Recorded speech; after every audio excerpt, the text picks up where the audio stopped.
Who is the most curious bird Pokemon? Whoo! Whoo! Pokemon of the month. Hoot Hoot. You voted, and so this month I'm making Hoot Hoot. Alright, let's get started. Alright, we're going to start off here by breaking up the change and laying them out. Hoot Hoot is a pretty simple design. It uses a pretty spherical shape, and so we pretty much step things up using a 4, 6, 2 8s, 6, 4, and then using 2 4s for the wings, and then a couple single pieces for the legs.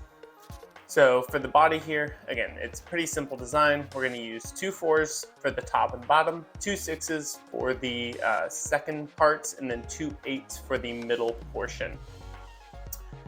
Once we get them all laid out here, going to quickly go and tack them all up before cleaning them up and then stacking them. The good old tack and stack. I do a little cheat here where I can just move them around really quick and then they just automatically get clean. Super convenient, very helpful. All right, now we have the 6 pieces. So again, we stack the middle to 8 portions, tack each side of them, and then add the 6 on top. You can see that the sides are going to end up being a little bit staggered, with one of the flat sides being in line. Make sure to do the same thing on the other side, and then we will have Hoot Hoot's main body. I'm going to set that off to the side, bring it back in here, use the Dremel bit to sort of clean out the middle portion so I can fit in a little half link for the beak. Since he has a pretty small beak, had to clean out just a little bit. And then we'll use 2 singles for Hoot Hoot's sort of staple eyebrow pieces. Once we have that done, we're going to make the foot, which is a 2-link piece.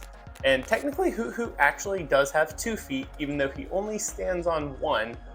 So I kept with that design, and I only gave him the 1 foot. Once the middle portion is tacked, I add 2 more flat pieces onto either side, since Hoot Hoot does have a 4-toed foot, which you can kind of see there. Next, we're going to make the wings. These are pretty standard design, just a little bit of a slimmer 4-link. So instead of making those into the squares like the top and bottom of the head, we just make them into diamonds, which are closer to the wings. The final bit here is Hoot Hoot's tail, which is basically just a flat piece on the back of his booty. I used 4 single links to make it, tacked them on the top and the bottom just to keep them all together, and then we'll add those on later. Going to clean them up a little bit so that when I do add them on, I can have a clean weld.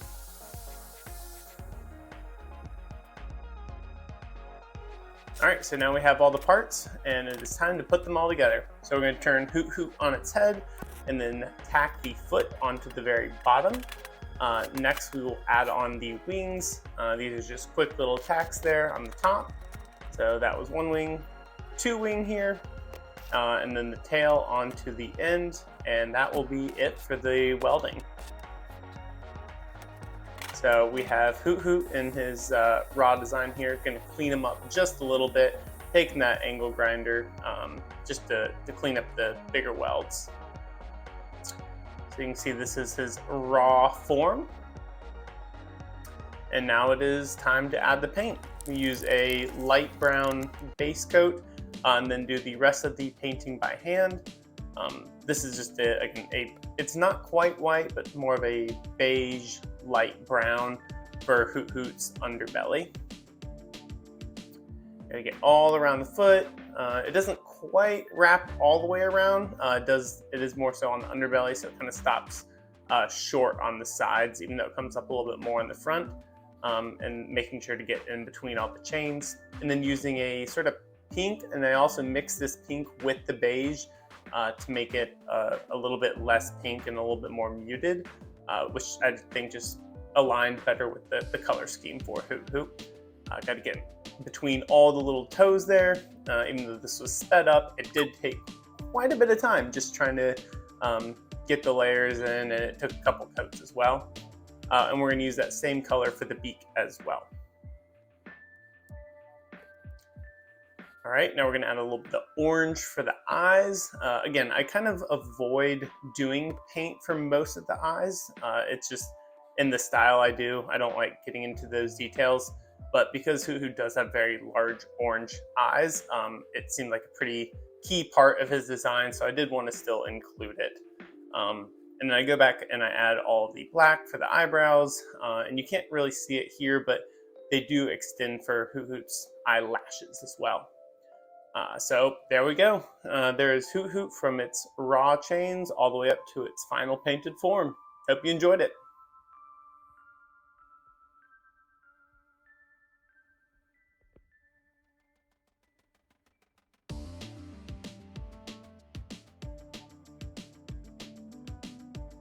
Thanks for sticking around to the end, and thanks for being a patron.